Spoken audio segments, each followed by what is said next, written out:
If you're a last-minute gift shopper, then Instacart is your holiday rescue app this season. No more tracking packages, no more trips to the post office, and no more Christmas gifts arriving in February. Instead, you can just download Instacart to order gifts like beauty, tech, and gourmet goods from local stores and get them delivered in as fast as 1 hour. Plus, right now, you'll get free delivery on your first 3 orders. This offer is valid for a limited time. $10 minimum per order. Additional terms apply. Must be 21 plus to purchase alcohol where available.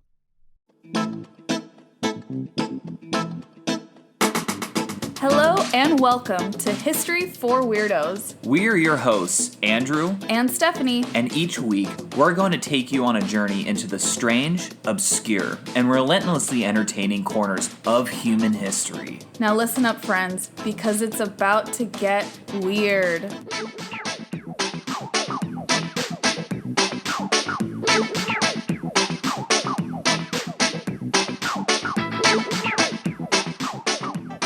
Episode 105 of History for Weirdos. Damn, we're glad to be back. Always so glad to be here. Can't believe we're at 105. I know. The time has gone by really quickly, especially since we started up again like in the fall of 2021. Yes, I feel like it's just gone by so quickly. We've had really amazing milestones, and that's thanks to the weirdos. Yeah, that's you. That's you guys. That's the folks listening right now. You're so awesome. Yeah, but before we get started, Andrew has an episode for us this week, a spooky one. It's a good one. Before we jump into that, I just want to remind you all that if you have not done so already, we highly encourage you to join us in Italy next year. We will be going to Rome and Florence, and we want as many weirdos there with us as possible. So if you are interested in booking that trip, you're just going to go to the show notes and you're going to get all the information you need. Perfectly said. Yeah. And I think that's it, right? That's no other all. announcements? No other announcements. Perfect. Then regale me with story time, please. Oh, guys, I have a good one. This is a classic. I'm pretty excited about this episode, honestly. I'm really excited too. I always love when it's my week to listen to story time. It's always better that way, honestly. But I did have quite the good time putting this episode together. So, listeners, weirdos, fellow countrymen, without further ado, let's get into it. So we're going to start off in 1897. That's a good year. It's a great year, right? Yeah. 'Cause some guy named Bram Stoker, he's like this Irish personal assistant / novelist. He wrote a horror story about vampires that was simply titled Dracula. Dun, dun, dun. To say that the novel was a success in terms of like pop culture would be probably one of the biggest understatements I've ever said. So the titular character, Count Dracula, has been just so intertwined with vampire lore that it's become a mesh and is inseparable, honestly, at this point. Yeah, he is the vampire. You think of the lore we have around Dracula is what we think of as vampires. Right, exactly. Yeah. And we'll get into that, too, because he wasn't like a pioneer in even vampire stories, interestingly enough. We'll get to that at the end of this episode, but just keep that in mind. He also created the character of Van Helsing. Mm-hmm. Like Van Helsing comes from this novel and has become entrenched as like the vampire hunter. Even in What We Do in the Shadows, they reference Van Helsing. Yeah. Guillermo / Gizmo is a Van Helsing descendant. Oh, I love that show. But we're not here to talk about vampire stories or Bram Stoker or What We Do in the Shadows. No. We're here to talk about the real life person who was the possible, if not probable, inspiration of Dracula. And we'll discuss that aspect at the end of this episode as well. But without further ado, let's talk about the insane life of Vlad III Dracula, or commonly known as Vlad the Impaler. Ooh, that's so exciting. So, he was born sometime between 1428 to 1431 in the Principality of Wallachia in present-day Romania. Wow. I don't think I've ever heard of that. I had not either before I researched. Yeah. It's pretty insane. He did not have an easy earlier life. Mm. Yeah. So we know this. That's and interesting. We do know this. So, like I said, he was born probably around like 1430. That, in my mind, that was like the reference point I used. Again, the years, it's sometime between 1428 and 1431. We don't know. Mm-hmm. And he was born actually either in the Principality of Wallachia or the next door neighbor, Transylvania. Yes, that's what I was thinking you were going to say. We'll also get into that at the end of this episode, but needless to say, he, for all intents and purposes, if he was born in Transylvania, he lived almost his entire life outside of it. Okay. So like they would have moved shortly after he was born. Do you remember my mom's friend Edo? No. Oh, well, she went to school in Transylvania. Oh, wow. She's Hungarian. That's so wild. She went to boarding school in Transylvania for high school. That sounds spooky. Yes. She said that the most annoying part of that is that when she moved to America and it would come up, oh, God. people always ask her if there are vampires. Like, and they're not joking. Oh, come on. My fellow countrymen, you're making us look bad. Yeah. So she said it was really annoying to have to keep explaining to people that vampires probably aren't real. Yeah, that's annoying. So anyways, we're going back to Vlad here. Vlad III. His mother was named, oh God, I'm going to butcher it. It's Knezhana. It's the only time I'll say it throughout this episode. She was of royalty of the small neighboring country of Moldavia. And his father was Vlad II. That makes sense. Yeah, and he was an illegitimate son of a Wallachian noble who spent his youth at the court of Sigismund of Luxembourg, who was the king of Hungary and future Holy Roman Emperor. Mm-hmm. Not to be confused with an actual Roman emperor. Not going to go down that rabbit hole. Very different things. Very different things. I have a whole rant on it, but I'm not going to do it. So when Vlad was a young child, his father ascended as the leader of Wallachia to become the voivode, which is like essentially just the name of like a prince or leader. Okay. And it's a small country, so that's why it's called like a principality, not like a kingdom, because it's teeny. Yeah. And yeah, he took over when Vlad III was probably like 5 years old, roughly. Okay. That's so interesting to like maybe have memories of your parent ascending to power. I know. It's kind of, that would be wild, huh? That would be so wild, yeah. And it's during this time that he would get caught in international politics and the machinations of empires.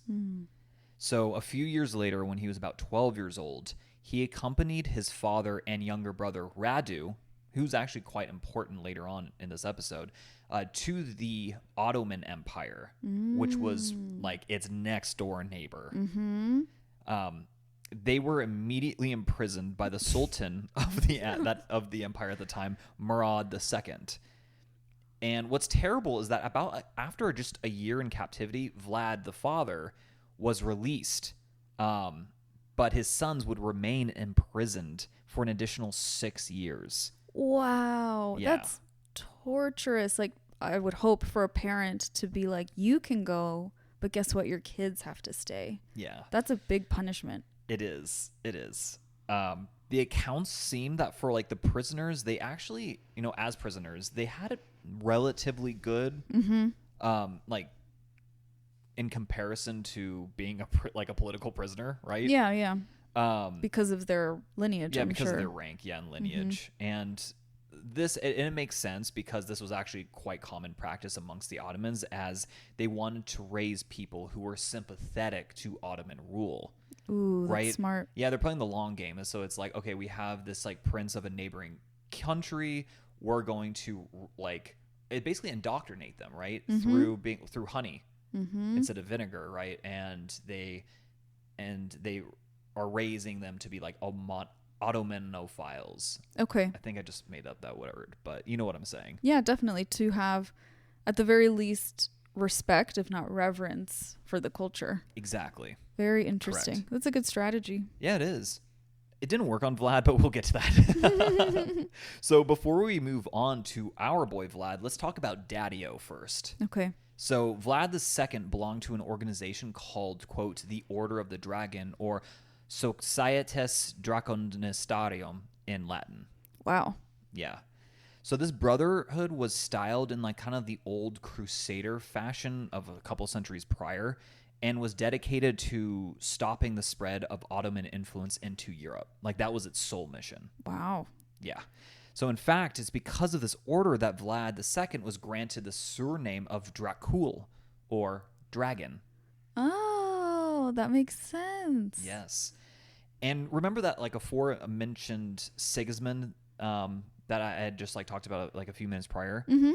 So he actually founded this order. So you can imagine how important a role that Daddy Vlad had within the organization. Yes. Also, did you like how I said Daddy Vlad? Yes. I did that just because I wanted to see what type of reaction I get from you. So I hope you also like that, listeners. Okay, so the Ottomans in future years, they would often try to invade Europe through the lands of like present-day Romania and Hungary, so it makes sense that Sigismund and Father Vlad would be a part of this order. Mm-hmm. So let's get back to our boy Vlad. A year after Dad Vlad was released, he actually supported the king of Poland and Hungary at the time, Vladislaus, in his war against the Ottomans while his sons were still imprisoned by the Ottomans. Why? That's so risky. He literally just assumed that his two sons would be butchered, but he rebelled in the name of Christendom, quote unquote. Yeah, that's such BS. Yeah, exactly.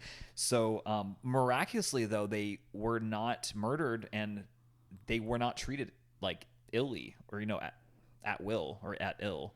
That's insane. Yeah, right? Thank goodness. I mean, no thanks to Dad, it sounds like. No thanks to him at all. They had no ill will against the children. Mm-hmm. I think that's what I was trying to say earlier. I got what you meant. You got what I meant. Thank Yeah. you. Hope you guys did too. So Dad Vlad ended up losing that war, right? Rebelling. And he kind of, tail in between his legs, went and swore fealty to the Ottoman Sultan. That's so embarrassing. Yeah. And like to make it worse and like, oh, you rebelled against me, but like I'm really nice. He actually the Sultan released his two sons to him. It just truly makes it look like you were never even a threat to me. Yeah, I think so. I think so. Like he literally just treated him as like an afterthought. Yeah.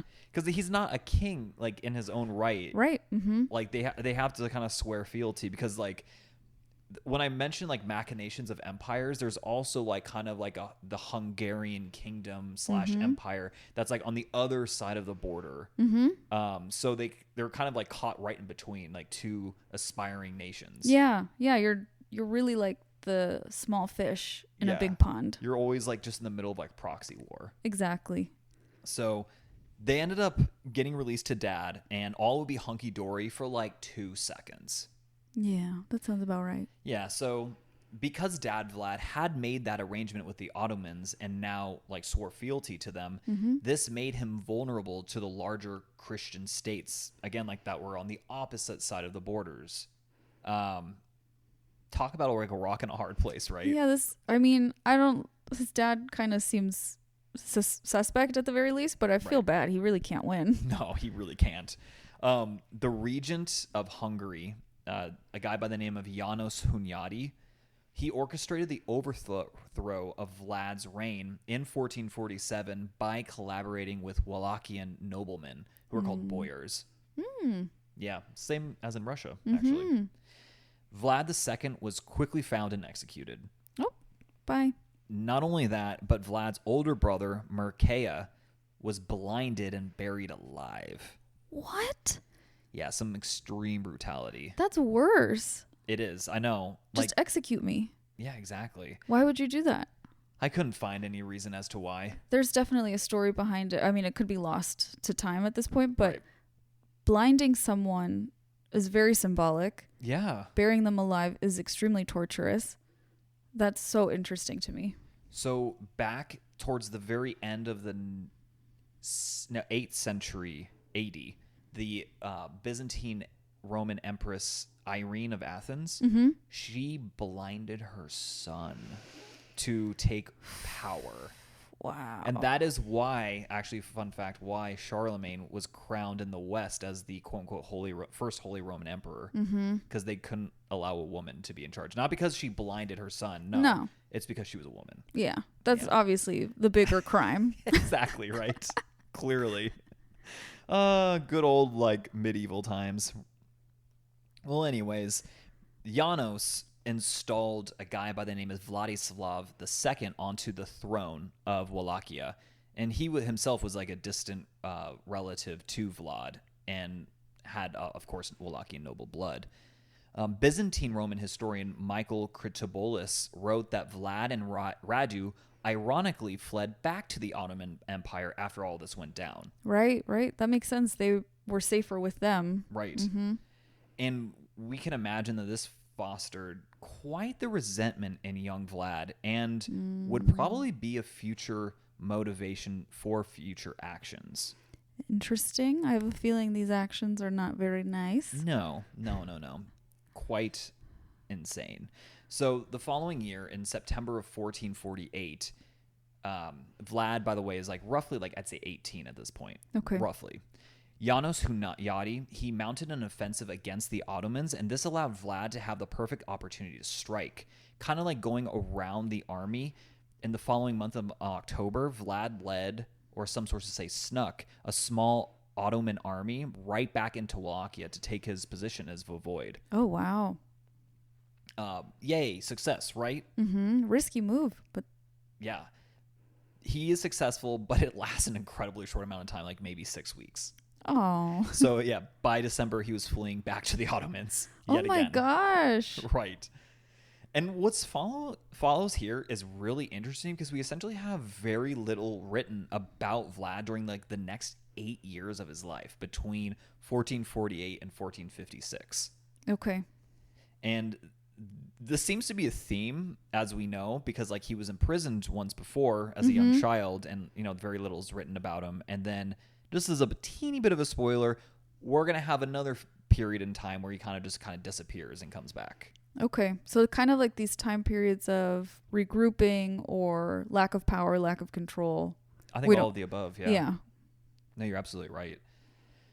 However, I think that's all I'll spoil for you weirdos right now. But during this period, he seemed to move around a lot. And weirdly enough, by the end of this period, Vlad is done playing nice with the Ottomans and is now firmly allied with the Hungarians. Okay. John Hunyadi, who was the man who kind of orchestrated the overthrow of his father in the first place. That's weird. It's really weird because his counterpart, Vladislav, who John Hunyadi installed on the throne, is now allied with the Ottomans. So they switched. They just did a flip-flop. The technical term is the old switcheroo. Yeah. Thought you were actually going to tell me a technical term. Gotcha. So the struggle over Wallachia is about to come to a head. And this is partly due to a climactic event that happened in 1453. Do you know what that could be? If you know, you know. 1453. It's a big event. The wine was terrible that year. I know that. I don't know. So for those of you who don't know, including Stephanie, the new Ottoman Sultan, Mehmed II, conquered the last remnant of the Byzantine Roman Empire and took the city of Constantinople. No, I did not know that at all. You made it seem like it would be something so obvious. That's a huge deal. That is still not that obvious. I thought I don't know. Okay, it's clear that I am the bigger history nerd here. Yes. You're like, yes, that is true. Very, very true. And we've discussed my time blindness. That's true. Spans all of time. Fair point. Time before, time now, time in the future. I don't know what's happening. Well, okay.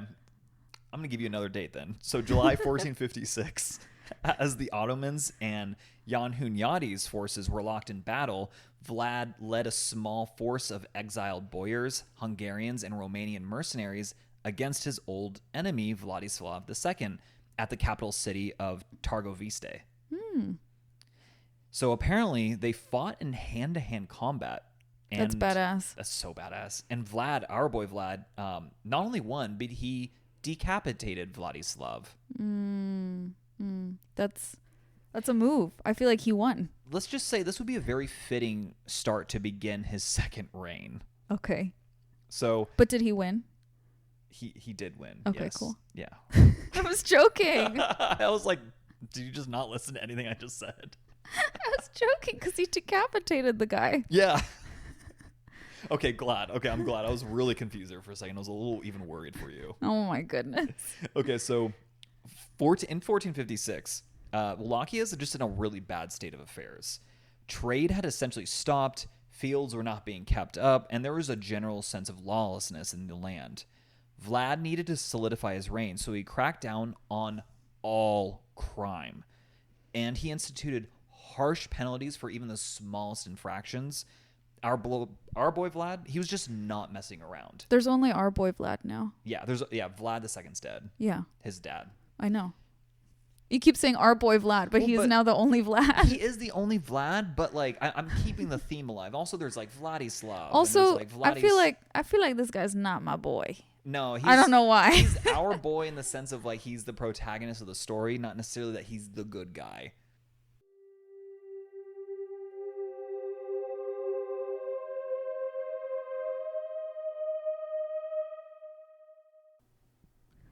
This show is brought to you by BetterHelp.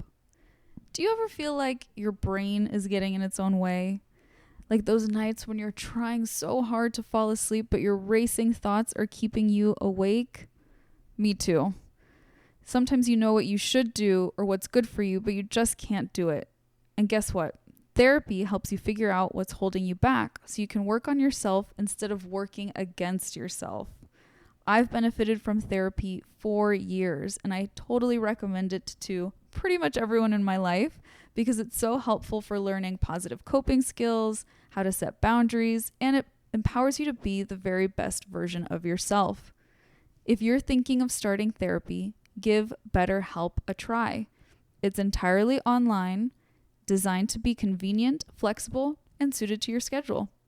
Just fill out a brief questionnaire to get matched with a licensed therapist and switch therapists anytime at no additional charge. Make your brain your friend with BetterHelp. Visit betterhelp.com/HFW today to get 10% off your first month. That's BetterHelp, HELP.com/HFW, as in History for Weirdos.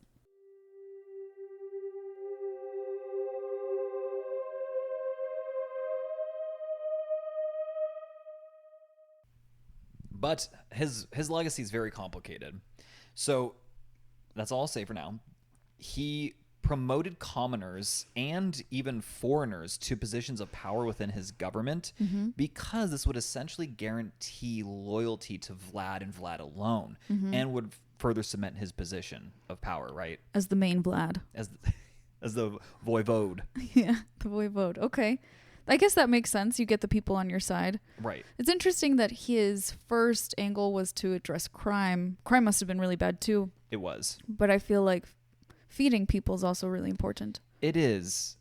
Yes. You agree? I do agree with that.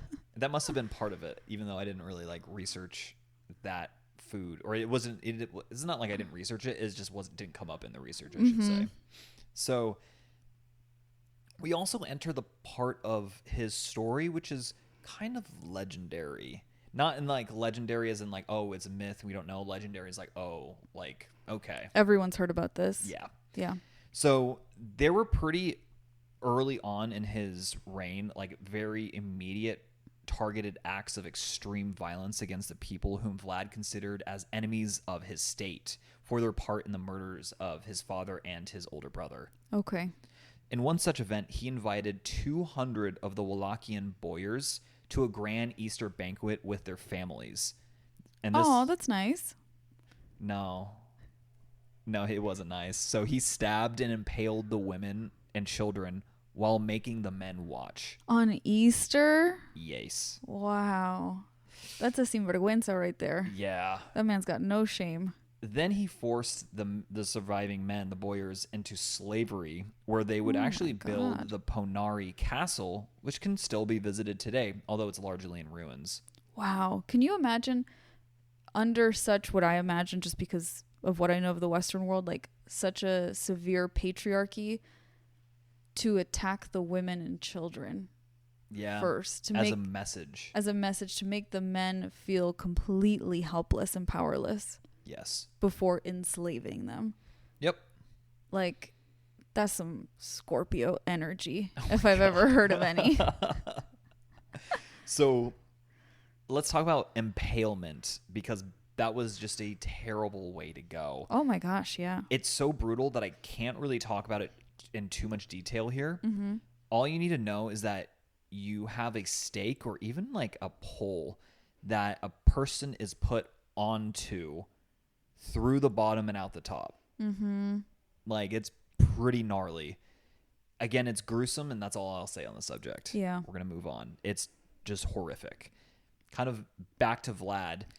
He would essentially create like a new upper class at this point. Mm-hmm. People called the Viteji, and which was like a military division made up of farmers who had distinguished themselves like on the battlefield. Mm-hmm. And then also another group was created called the Sluji, which is a group that was like kind of similar to like a national guard. Okay. So very quickly, Vlad is reorganizing the fabric of Wallachian society through mainly targeted violence. Mm-hmm. And speaking of which, he also targeted an ethnic minority group of Germanic peoples called the Saxons. Yeah, we've heard of them. Yeah, you've heard of the Saxons. It is, funny enough, like the same Saxons of... Anglo-Saxons. Like Anglo-Saxons, in that like it's not the Anglo-Saxons, but they share the same like ancestor in Germany. Okay. Yeah. From Saxony, probably. Yeah. I have to interrupt to say I Googled it while you were talking. Yes. And it's believed that Vlad the Impaler was a Scorpio. That's all I'll say. That's about really important knowledge. Thank you. So back to the Saxons, and remind you, like, this is like about the Saxons that invaded like Britain at the end of like the Roman Empire was like around like the early 400s, and now we're like into the 1400s. So it's like we're like 1,000 years later. Just like FYI, in case anyone was interested. I'm a huge nerd with that stuff, so I was. Anyways, this group was disproportionately wealthy, as they were comprised of mostly like kind of a well-to-do merchant class. Mm-hmm. And Vlad also saw them as the enemy, as many have sided against his father. Oh, okay. So over the course of the first few years of his rule, he would just go on to destroy entire villages, razing all buildings to the ground while also impaling thousands. Mm-hmm. In one such event, he reportedly impaled 30,000 people and then dined amongst the dying so he could witness their suffering personally. Oh my gosh. That one, I think, is a later writing, so it may not be true, but I wanted to include it because the jury's still kind of out on that one. And it tells us how he was perceived, Yes. just as utterly brutal. He was, yeah. To say that he ruled with an iron fist is probably the understatement of the century. Yeah. Sounds like an iron fist would have been like a nice break Yeah. from this guy's rule. So basically, anyone he saw as a threat to either himself or the people of Wallachia as the enemy, including like the aforementioned Saxons, Hungarian Catholic, and Romani people. So everyone. Pretty much, yeah. A lot of people were considered like enemies of the state. And he would just eliminate them ruthlessly. Pope Pius II issued a report in 1462 claiming that Vlad III had killed some 40,000 people. Oh my God. One person to be responsible for 40,000 deaths? Yes. That would be insane. So why did he do all this, right? Like, why be so exceptionally cruel when dealing with his enemies? Here's the thing, though. Like, I don't want to portray Vlad as some ruthless brute. He wasn't. He was ruthlessly intelligent. All of this was not just for his amusement. There was a reason for this madness. His methods were essentially psychological warfare. Mm-hmm. In his world, violence was like a commodity and even like a political currency in some ways. I mean, he was sending the message that he and his people were not to be trifled with. Mm-hmm. And he would sign his correspondence with the name, and this is like in his language, Władysław Dracula, or son of the dragon. So it seems like his devotion to his father's order is seemingly still intact. That's very interesting, particularly because his dad didn't sound that great. No, he didn't. He That's just very, joined very this order, interesting. but he was still like looking out for number one at the end of the day. Yeah, so that's interesting. Definitely has like an idealized version of this man. Yes. Mm-hmm. His enemies, though, however, gave him a different sobriquet, Tepes, or in English, the Impaler. Oh. So what's interesting about Vlad is how he was perceived in Europe.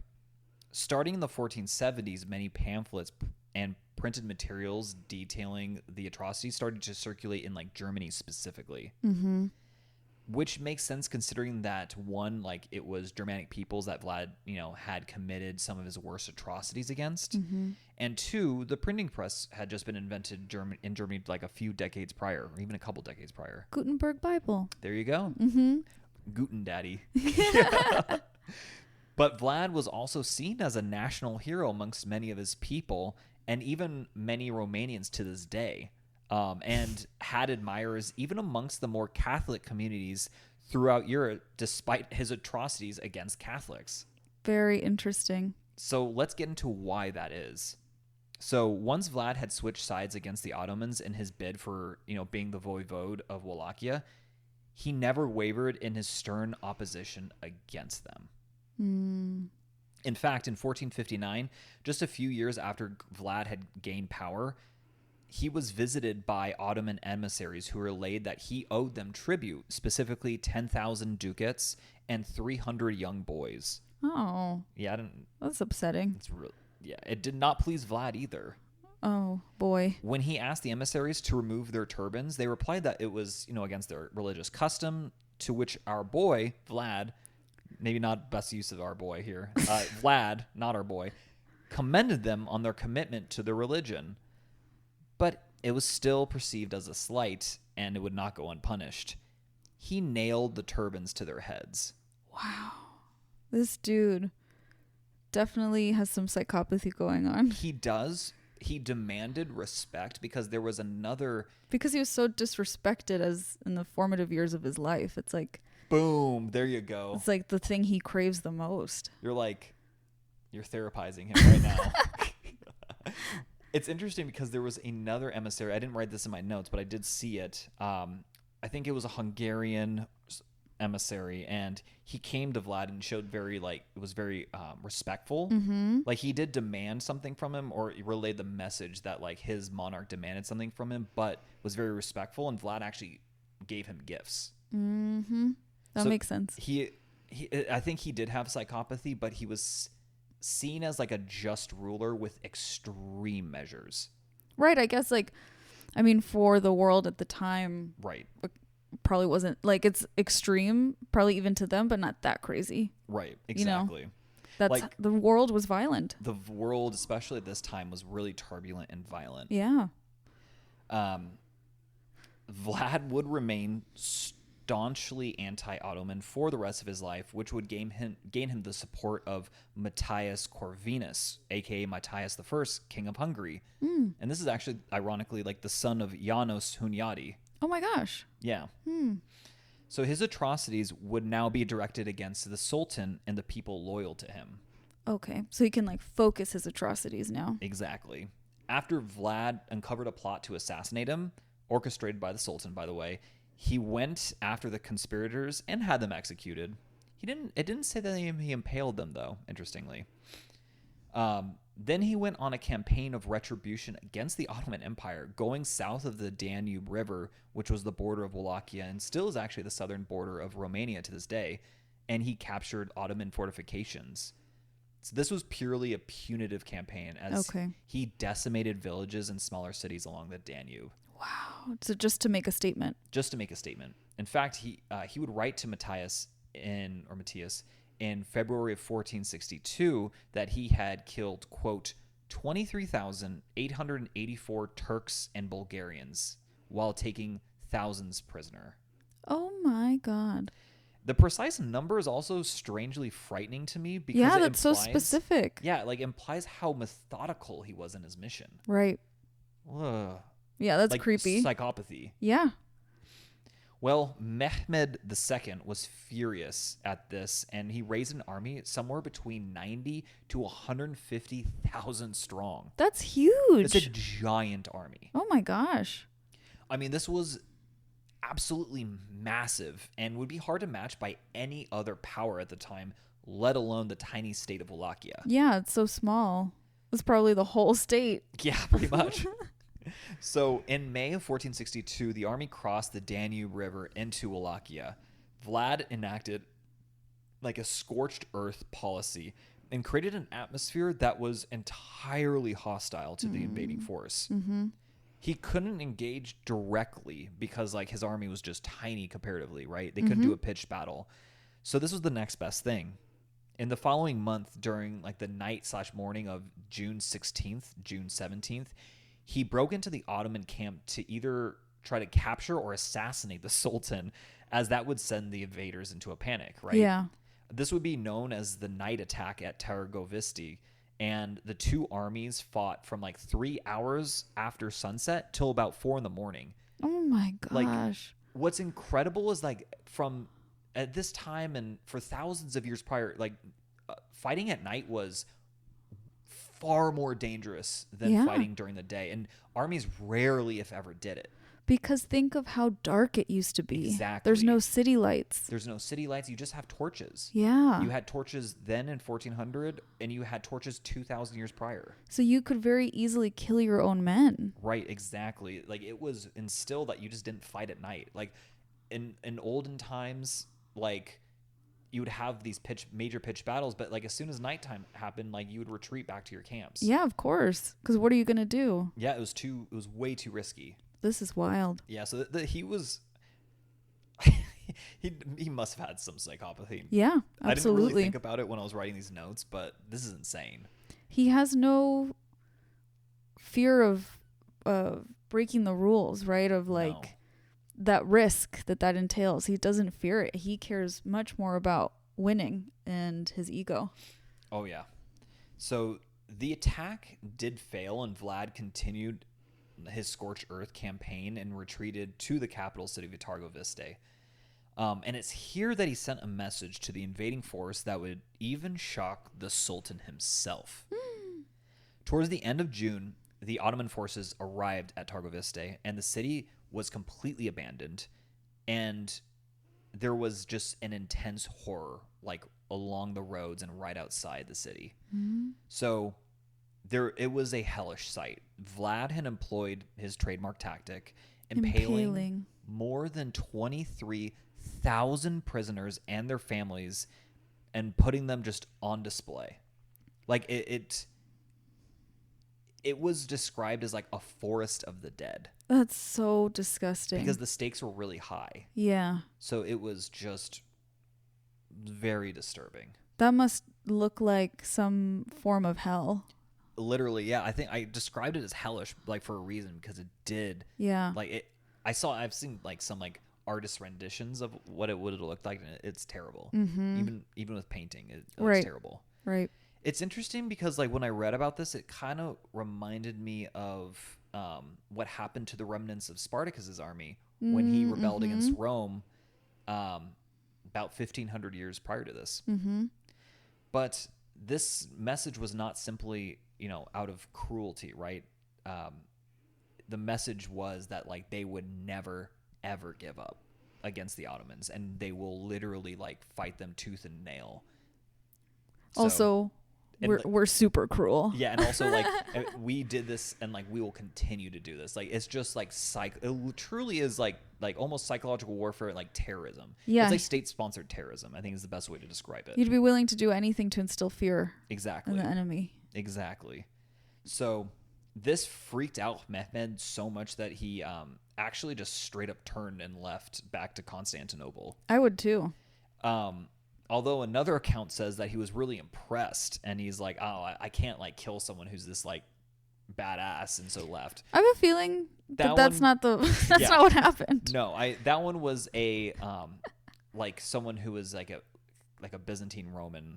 Oh, okay. I was trying to probably make it seem like, no, he wasn't scared. He was like impressed. And like think about it, like he was writing after the fall of Constantinople, right. So he like they hated Mehmed, so. Anything to make like anyone like any of his enemies look good. But anyways, he just didn't want that smoke, regardless of the account. He wasn't down. He was not down. Vlad also had sacks full of severed noses and ears as proof, in case anyone didn't believe him. Oh my god. So he had stopped the invading army, yet his tactics were so harsh that many of the boyars actually defended to his brother Radu, whom we mentioned earlier, right? Yes. And who was supported by the Ottomans. In fact, his popularity had waned so drastically that he would end up, ironically, being arrested by agents of Matthias I. in 1462. Arrested for what? He just concocted like literal, like, and most historians agree that this is all phony, letters that said that he was actually working with the Ottomans. Oh, okay. Like, so he needed a fake reason. Exactly. But it really was like, you're so psycho, it grosses us out. That's, I think, a really good summary of what actually happened. We can't let you keep doing this stuff. Pretty much, yeah. Yeah. So he would be in prison for 12 years. Yeah. And minimum. Again, I mean, think of all the death. Yeah. So we have zero knowledge again of like what's happening with him like during this 12 years. He's very fortunate that he continuously is imprisoned versus executed. Yes. That's a very good point. But in Wallachia, like his brother ruled for a time before he died, and power switched just like back and forth like multiple times. Oof. So like that's all we really need to know. It was really bad to the point where even the Boyers were like, actually, let's have Vlad back. Wow. That's how bad it was. Wow, because they knew he'll at least like whip this into shape. Exactly. And funny enough, like 1475, Vlad is roughly like 45 years old now. Matthias recognizes him as the rightful ruler of Wallachia and sends him to regain control over his land. And it's like, bro, you just imprisoned him for 12 years. You're like, actually, never mind. You're our guy now. That's Go. absolutely bonkers. It is. But he also sends him without any army. Like zero. No one. What? Yeah. Basically, I think he just wants him dead. And he's just like, I'm not going to kill you, but like, hopefully someone else will. So, luckily the very Boyers that had, defected to Radu were now his biggest like supporters. Okay. People are very wishy-washy. Yes. The world of men is strange. So Vlad actually had some initial success and regained some of like his power, like following in the following year in 1476. And this is with the help of another neighboring monarch, a guy by the name of Stephen III of Moldavia. And this is another province that would eventually become Romania. Okay. And so our boy Vlad, maybe not our boy again, but Vlad, he resorted to his terror tactics just one more time. Just once more. Just, for good old... What could it hurt? What could it hurt, right? He's like, I really got to cement my legacy, guys. So he impales Turkish soldiers and anyone who just rallied to the Ottoman cause. Oh my gosh. And he would rule for a very short amount of time, not unlike his first reign. But he would eventually die this time in either December of 1476 or January of 1477. Thank goodness. Yeah. Most likely in his 40s. And according to legend, so he basically gets ambushed. He's like at the head of a teeny army, like 2,000 men. And he gets ambushed by an army like, 2 to 4 times larger. And he dies. And according to legend, his corpse was decapitated. And his head was sent to Constantinople to be mounted on a spike. Oof. Lovely. Wow. This is gruesome. This was a really gruesome episode. So immediately after his death, like most publications described his brutal violence in a way that was both condemning, yet also made to like shock the reader, right? Yeah, of course. It is shocking. The acts are shocking. It's incredibly shocking. And it is like an early sense of like shock entertainment. Yeah, of course. So there was also, though, a certain reverence of him defending, like Christian Europe against the Islamic Ottoman invaders, which was, like a huge theme of the day. Right. So it's like, yeah, he might have been like a terrible tyrant, but he also defended Christendom. So. But did he? I know. I mean, look, like. But do you defend Christendom when you impale tens of thousands of people? Yeah, I have a feeling he did not give a rat's behind. No, he absolutely did not. He was power hungry. He just wants to impale people. Yeah. And he's like, he just wants to prove a point. Yeah. He's like, it's not so much about the brutality, it's about the point. Yeah, maybe for him it was. So despite his insane brutality, he was seen as some sort of folk hero. And like I mentioned earlier, still kind of seen as such today. Though it is not universal, as like in particular, like this one Romanian defense minister, like Ioan Mircea Pascu, asserted that Vlad would have been condemned for war crimes against humanity had he been put on trial at Nuremberg. Of course. Right. Those are total war crimes. Yeah, absolutely.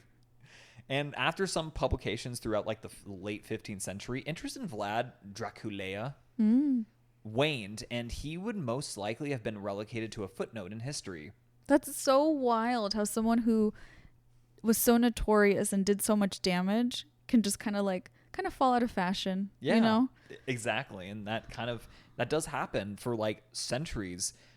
So we're going to fast forward now actually to 1820. Okay.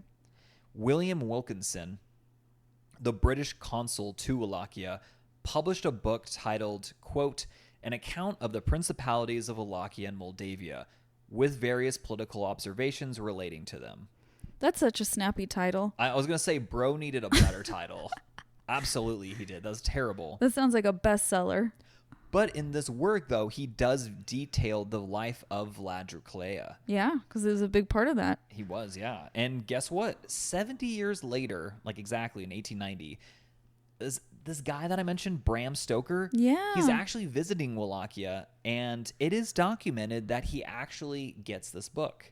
Of course. Some light reading for the travel. Exactly. And even he wrote in his notes, quote, Dracula in Wallachian language means devil in all caps. Wallachians were accustomed to give it as a surname to any person who rendered himself conspicuous either by courage, cruel actions, or cunning. End quote. Note to everyone here, that's wrong, but yeah, I'm reading what he wrote verbatim. I love that so much. How he's just like asserting this as if it's truth, and it's totally wrong. Yeah, it's wrong. And it's not something that's subjective, it's a translation. Yeah, exactly. No, it means dragon. But anyways. So now the question is, did Vlad Dracula actually inspire Dracula? It's a little unclear, actually. So vampire stories were in vogue at this time and had been for around a century up at this point. Like, especially in England, meaning that his story wasn't exactly groundbreaking from like a monster perspective, right? Okay. And more importantly, Vlad Dracula probably didn't inspire Stoker from his actions to be a bloodthirsty vampire, right? Because like vampires were well like entrenched in the minds of people, especially in Victorian England. Yeah, it's already a part of like the collective psyche. Exactly. So my theory is that like just like the name most likely stuck, as Stoker does not mention Vlad by name anywhere in his notes. Wow. Yeah. So he was really, really tied to this like this error that he made. Yes. He's like, it means devil. That's like so metal. It's so metal. I'm gonna use this in my book. But like here's the thing, like since he read that book by Wilkinson, he's obviously aware of Vlad the Impaler. Yeah, he knows of him. Impossible to ignore the brutality of Vlad's rule. Yeah, I could see that it's maybe not even like a conscious inspiration, but maybe like a subconscious thing. That's exactly what I think. Yeah. And what's also interesting is that the vampire Dracula is from Transylvania, and his castle is located there too, right? But like I said earlier in this episode, the real life Vlad was not from that region. Apart like possibly like very early on in his childhood. That's so interesting. Like I wonder if that's coincidence or Right. if that was like some sort of subconscious thing or intentional even. Wallachia is right next to Transylvania, so it's like possibly right. And it's interesting because like a fact to note, if you're ever in Transylvania, you're tempted to visit Bran Castle, which is dubbed Dracula's castle, as a tourist destination. Vlad never visited that castle, never stepped foot in it. Okay. So you kind of know it's BS. Yeah. Like it was not. There was that one castle that I mentioned earlier that you can visit to this day. It's in ruins. It's in ruins. So what do you think, Steph and Weirdos? Did Vlad III Dracula inspire the vampire myth of Dracula? Or is it all bullocks? Or is it somewhere in the middle? I think it's somewhere in the middle. I agree. I'm sure multiple things would have inspired him to create the character, and it sounds like Vlad is one of those. I think he's a passive inspiration. Yes, definitely. Yeah. I really like what you said about like his subconscious. Yeah, like maybe, we do that all the time. I've definitely thought that I invented something before, like that I'm the first person to think of something, and then you realize, oh no, I read that or I saw a video on that like years ago. You know what I mean? I know exactly what you mean. I've literally done that before. I'm like, oh, I invented this, and I'm like, oh no, so and so told me about this. That's right. So that could be something like that, because while Vlad the Impaler was insanely cruel, and that's very shocking, right, there doesn't seem to be too many similarities to like the vampire Dracula. Exactly. There really isn't, actually. Because the vampire is all like seductive, and he's got those like 3 lady vampires that live with him. His wives. Yeah, and he drinks blood and is a bat and things like that. Like, it doesn't seem to be too aligned. No, it really isn't. I don't think it is. I think that's a really good observation. Yeah. But that's still so interesting. And you hear all the time, like, oh, Dracula is based on a real guy. Right. And this guy, and it's like, well, like maybe passively, but he's not the active inspiration. Yeah. And I didn't really know much about Vlad the Impaler other than I gleaned he probably impaled a lot of people. Right. To get a name like that. Tens of thousands. Yeah. Like multiple tens of thousands. It's insane. And one quick random fact before we close out the episode. Apparently some evidence came out and researched only a few years ago, in 2018, that concluded that the real life Vlad had a condition called hemolacria. And I'm not sure I'm even saying that right, but which caused him to cry blood. Isn't that wild? That's actually weird. That's really weird, yeah. But I don't think this would have been known to Bram Stoker, because this would just came out very recently. That's so interesting. I wonder how that even comes about so much later. It's because they had letters from him, and they analyzed, there was some like protein residue on the letters still centuries later, and they looked at it and like, oh my God. He had this disease. That's crazy. Yeah. It's not fucking wild. Oh, I'm sorry. Excuse my French, guys. I've also never heard of that condition before. I had to like look it up because I was like, this is BS. But I'm like, no, this is real. I only ever growing up, very Catholic, hear of like saint statues crying blood in random places. Yes, as like a miracle, right? Yes, but I've never heard of, and obviously those are fake, but I've never heard of. Qualify that. Yeah, just in case. I don't want people to think that I think that's real. But I didn't think that could happen to a person. So maybe it can happen to a statue. It would be less painful, I bet, for a statue. That doesn't sound like a pleasant condition. It does not. So maybe that's why he just like didn't cry. He was just like, I kill people and I have no emotion about it. What a brand. It's a brand indeed. It really would have fit in with his brand. Absolutely. That's fascinating. It is. Well, Weirdos, that is the story. And before we like conclude, my sources for this week's episode were Nat Geo, Live Science, All That's Interesting, ZME Science, Ars Technica, and of course our absolute favorite, Wikipedia. That was awesome, my love. Thank you so much for telling us about Vlad the Impaler. This is a perfect spooky season episode. Yeah, I thought so too. I hope you guys enjoyed it as well. Yes, and Weirdos, I forgot to mention, this is kind of like a little teaser for anyone who's still listening to the episode at this point. Yeah. We have some exciting things that we're working on, Andrew and I, that will be released soon. So the best way to stay up to date with us is definitely through Instagram. So you could be the first folks to get like a sneak peek on that. Follow us on Instagram at History for Weirdos. Yeah. And plus I put on amazing content, as does Stephanie. So if you want to like see us see more random facts or just like sometimes behind the scenes stuff, silly stuff that we're doing, it's a good place to keep in touch with us. And if for whatever reason we ever aren't able to release an episode or there's a technical issue, Instagram's where you'll hear those updates. There you go. Straight from the babe's mouth. Yeah. You are a babe. Oh, thank you. Oh my gosh. And don't forget to rate, review, and subscribe on Spotify or anywhere that you listen to podcasts. Yeah, guys. And until next time. Until next time, Weirdos. Adios.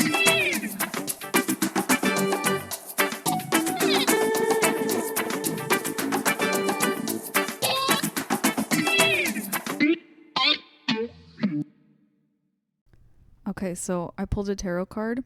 Yeah. And we got the 9 of Cups reversed. What does that mean? it means that instead of looking outside of yourself for your happiness, you should search within. Success and happiness mean different things to different people. So instead of doing what you think will make other people happy, do what will make you happy. That's beautiful. Thank you for that. You're welcome. Ah, the sounds of the holiday. Ho, ho, ho. Because when you open a College Savings Iowa account, you're giving a child the gift of education to help pay for college and trade schools. You get a tax break and peace of mind for whatever's ahead. Register before December 31st, and you could be one of 2 lucky winners to get $5,290. College Savings Iowa. Sounds like success. Visit collegesavingsiowa.com today. Administered by the State Treasurer of Iowa. When you download the Baker's app, you have easy access to savings every day. Get the most out of weekly sales and receive personalized coupons to save on your favorite items, all while earning 1 fuel point for every $1 spent. Baker's makes it easy to save while you shop, whether it's in-store or online, so you get the most value out of every trip, every time. Download the Baker's app now to save big on your next purchase. Baker's, fresh for everyone. Must have a digital account to redeem offers. Restrictions may apply. See site for details.